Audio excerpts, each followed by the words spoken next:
That was easy.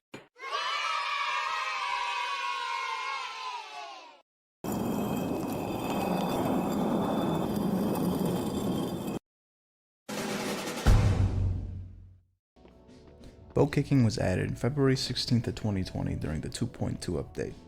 You could use the /votekick command followed by a player name to initiate a vote kick on any player. Players can vote yes or no with the comma or period keys, and 66% of the server needed to vote yes to pass. And in a traditional 16-player server, this would be about 10 or 11 players, depending on how you round it. Then, on July 27th, 2020, a Discord user by the name of PointyMeerkat33 posted a screenshot with 3 or 4 test bots all performing a kick command on one player. This was posted in the 3008 Discord server. It was followed up with some panic from UglyBurger0, followed by the end of Votekicking being released in a sub-update entitled 2.2J on June 13th, 2020. This means that Votekicking was in the game from February 16th to June 13th, about 4 months. Following the removal of Votekicking in the game, the 3008 Reports channel was still open in the Discord server. This allowed members to report griefers and had those griefers kicked from the game by Discord moderators. This was open until about September of 2021, where that channel was closed. That was just the facts, the historical take on Votekicking. What follows now is all my opinion and is really just what I think.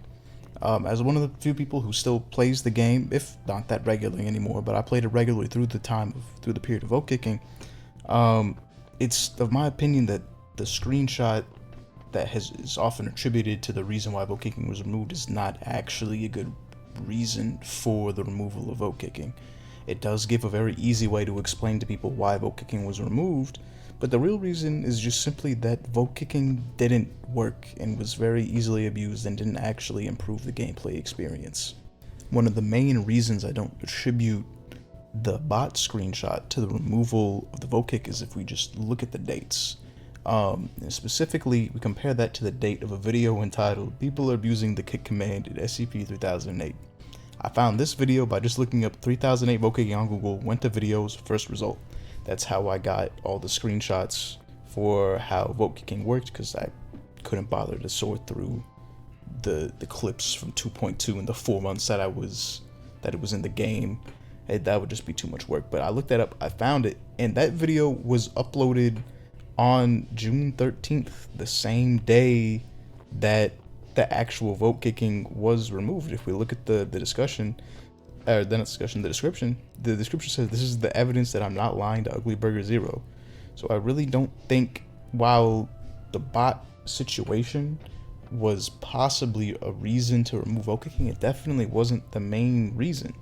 It's just that Votekicking didn't work, and as a matter of fact, one of my most prominent memories of Votekicking is I was playing and I saw someone try to vote kick another player who was griefing their base. The vote failed, the griefer tried to kick them, and then the vote succeeded. That shouldn't be how Votekicking works. But the reason why Votekicking doesn't work is just something very symptomatic of the type of game that Votekicking should be used in.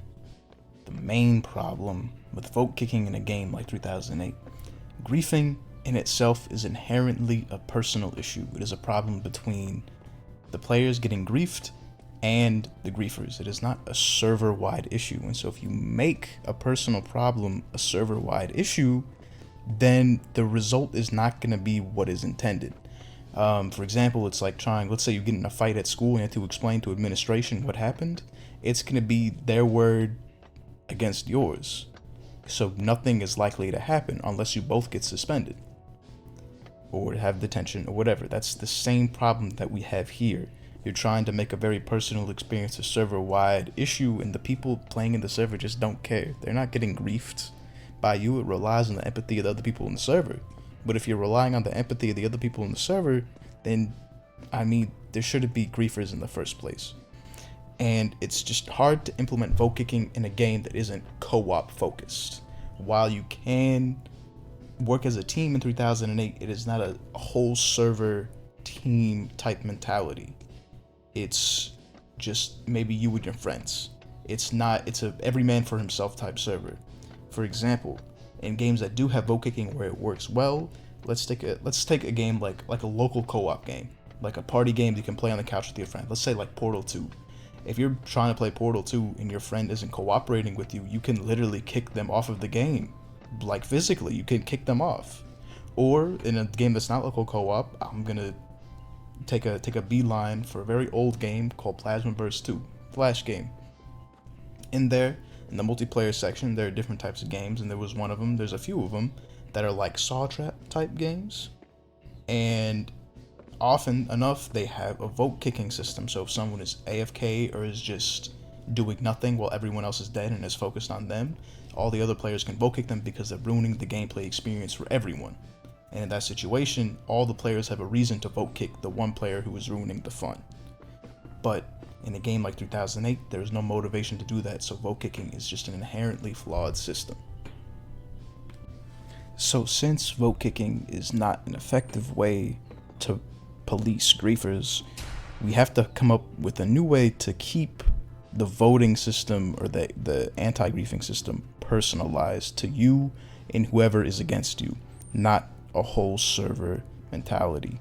So my proposed solution, I made this suggestion in the 3008 Discord server about a year or two ago, is what I would call vote killing. This is part of, well, it's a two-system approach: item notifications and vote killing. The way item notifications would work is that if you pick up an item and place it down, it now quote-unquote belongs to you, but not in a way that prevents other players from moving it. It just simply gives you a notification if another player moves that item. So the hope is that when you're building your base, you pick up an item, place it down. You do that to get all the parts of your base together. And then if another player comes along and starts to grief you, you will get a notification saying, griefer number 2 moved this item. Griefer number 2 moved this item. And the vote killing part comes into play when, if that happens, let's say 5 times within 3 seconds or 10 times within 5 seconds or however, like whatever's the duration, then you have the option to simply kill that player. And that means that they're gone, you know who it is, and if they keep on doing it, you can just keep on killing them. It's not a foolproof thing. There's a lot of details to work out. For example, do you want to have this apply to food items? Me personally, I think not, because I think that stealing other people's food, while it's griefing, it's not such a ruining experience to the game where it adds to it. It adds to the aspect of survival, since employees can't do that. I'm of the personal belief that other players are the actual challenge in the game, not the employees. And how do you designate that an item has been owned? I think you should just make the name. Well, you know how if you look at an item at the bottom of the screen, it pops up in white, the name of the item, just make that red. A whitelist system would be good to have friends, but it's just, there's always a way to weaponize a system that's meant to stop griefing. And you have to just minimize the damages to other people while also maximizing the effectiveness to you. And I think this is a decent balance between the two trade-offs.